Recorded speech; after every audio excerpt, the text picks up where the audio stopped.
Hello, and welcome to this week's Profit Maximizer Moment. This show is dedicated to helping business owners dramatically improve their bottom line with their weekly profit maximizing tips that you can use now. I'm your host and coach, Wayne Blau. I'm also founder of a local CPA firm that works with business owners to help them make more money and keep more of it from the IRS. I do this with our profit coaching programs and our tax planning systems, which have saved our clients well over $7 million, all in the last 5 years, all legally. I love my clients, like I say every week, but don't want to share a jail cell with them. This week, we're going to talk about the key to business growth, which is managing yourself first. All right. But first, today's support for today's show has been brought to you by 90 our 90-day profit maximize. Man, it's tax season. Deadline's Tuesday. I'm lucky I know my name right now, which published my book, The 90-Day Profit Reset, which shows you how to gain your independence from reduced cash flow, shrinking margins, and evaporating customer base. In this book, you will find chapter after chapter, idea after idea about how you can turn around your business, reset your profits from rent to black in 90 days or fewer. Even entrepreneurs who are making money will benefit from my book by learning how to make even more money. All right. So let's start.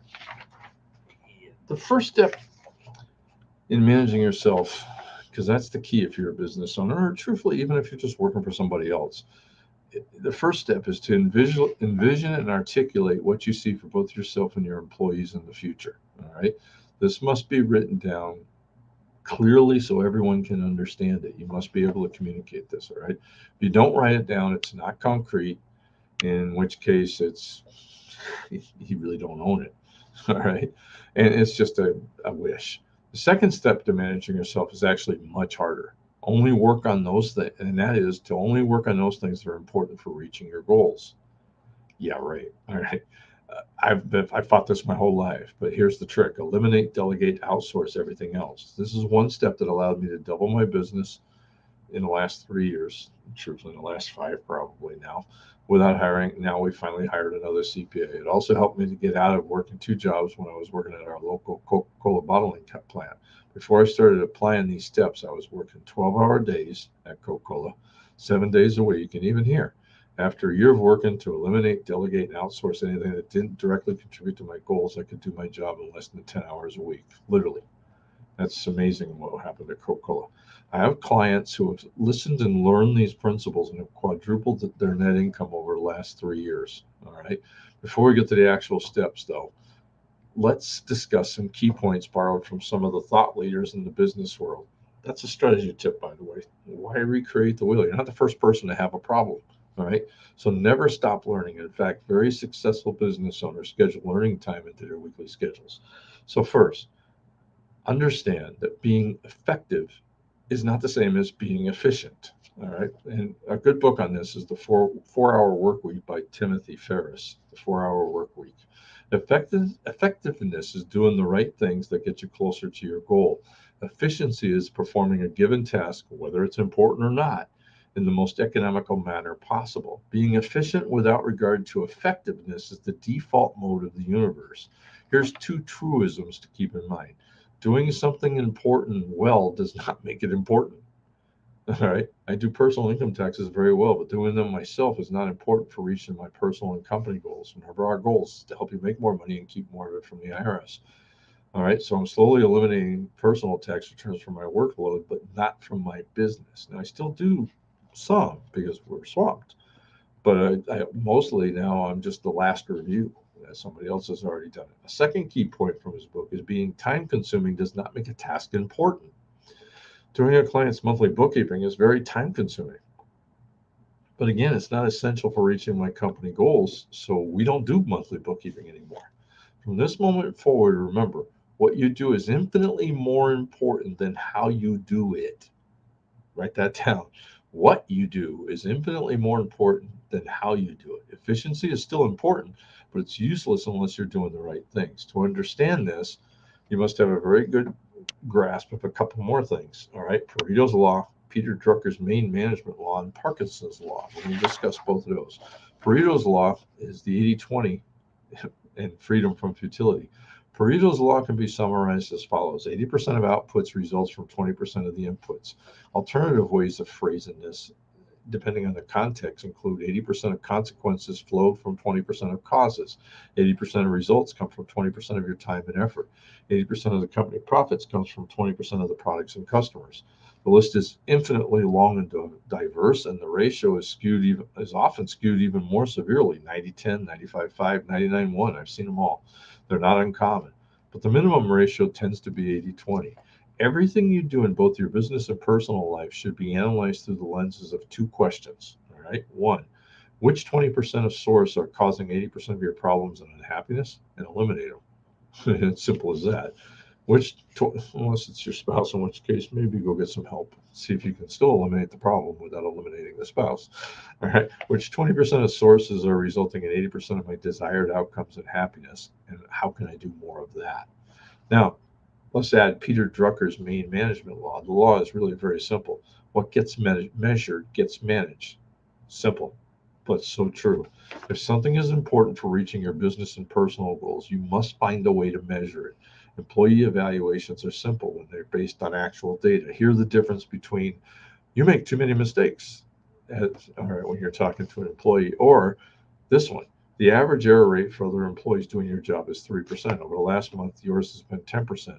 What do you perceive to be the problem, and how can I help you fix it? Which one is going to get the first? Like I said, the first statement will only lead to arguments, anger, and denial. It's simple as that. The second leads to solving the problem and having the employee reach the performance standards that you need. So think about it. If you have no measurement devices in place, how do you identify the 20% of products, customers, and employees that lead to 80% of the profits? Now let's talk about the 9-to-5 illusion and the Parkinson's law. I'm going to tie all this together. Parkinson's law dictates that a task will swell in perceived importance and complexity in relation to the time allotted for its completion. It is the magic of an imminent deadline. If you give yourself 24 hours to complete a project, the time pressure forces you to focus on execution, and you have, I know what it's going to say, but let's make sure it says what I think. You have no choices but to do the bare essentials. If I give you a week to complete the task, it's 6 days to make a mountain out of a molehill. And if, God forbid, I give you 2 months, it becomes a mental monster. The end product of a shorter deadline is almost always equal, if not higher in quality, due to the greater focus that you're forced to do. This presents a very curious phenomenon. There are two synergistic approaches for increasing productivity at work that are really just inversions of each other. Limit tasks to the important or shortened work time. Limit tasks to the important to shorten work time, the 80-20 rule, Pareto's, and shorten the work time to limit tasks to the important, Parkinson's law. The best solution is to use both of these together. Identify the few critical tasks that are important to to meeting your goals, that contribute the most to your income, and schedule them with very short, clear deadlines. To help you identify these tasks, ask yourself this question. If you had a heart attack or were hospitalized and a doctor told you had to reduce your work to only 2 hours a day, what would you do? What would be those 2 hours? Simplicity requires ruthlessness. If you had to stop doing 80% of the time-consuming activities, phone calls, emails, workplace conversations, paperwork, meetings, etc., what would you eliminate to keep the negative effect on your income to a minimum if you can only work those 2 hours a day? Used even just once per month, this question alone can help you keep you sane and on track. So where do I start, you ask? For 2 weeks, write down everything you do in detail. Yes, it's a lot of work. I've done it before. I still do it periodically when I feel out of control. But it's key to clearing up your schedule. At the end of the 2 weeks, look at every job on your list, and for each task, ask yourself this simple question. Is this task essential for growing the business of my dreams? Everything on that 2 weeks that you did, is this task essential for building the business of my dreams? If the answer is yes, make sure you schedule time in your calendar to ensure that that task is completed.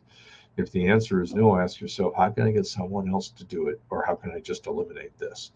We did it. We eliminated bookkeeping and payroll. All right. It's very simple. I'm going to give you some homework because why not? This was a long one. You're going to want to read this one over. First of all, listen to this again. Read it over. Listen to it again. All right. Then I would get the 4-hour work week by Timothy Ferriss. Set goals for both you and your employees. Do a time audit for yourself and all your key employees, where you write down everything you do for the next 2 weeks. At the end of 2 weeks, look at every job on your list. For each task, ask yourself, is this task essential for growing the business of my dreams? If the answer is yes, make sure you schedule the time to complete the task. If the answer is no, ask yourself, how can I eliminate this or get someone else to do it? This was a long one, but it's packed with a lot of good information that can keep you sane. Trust me, I've had many of business owners who have said, sorry, tax season, I don't want to put that in the middle of somebody's tax file. I've had many business owners who have looked at me and said, I can't get it all done. I don't know what happened. Here's where we're at. This is how to solve it. Hey, I'm not going to be doing a video next week. It's the week after tax season, and I'm taking some time off. So until 2 weeks from now, we'll talk to you then. So until then, until then, don't forget, you got to do your tax return by Tuesday, or at least get an extension. So if you forgot, this is your friendly warning. And let's make this our most profitable year ever. Thank you very much. Have a great weekend, and keep us in your prayers, and I'll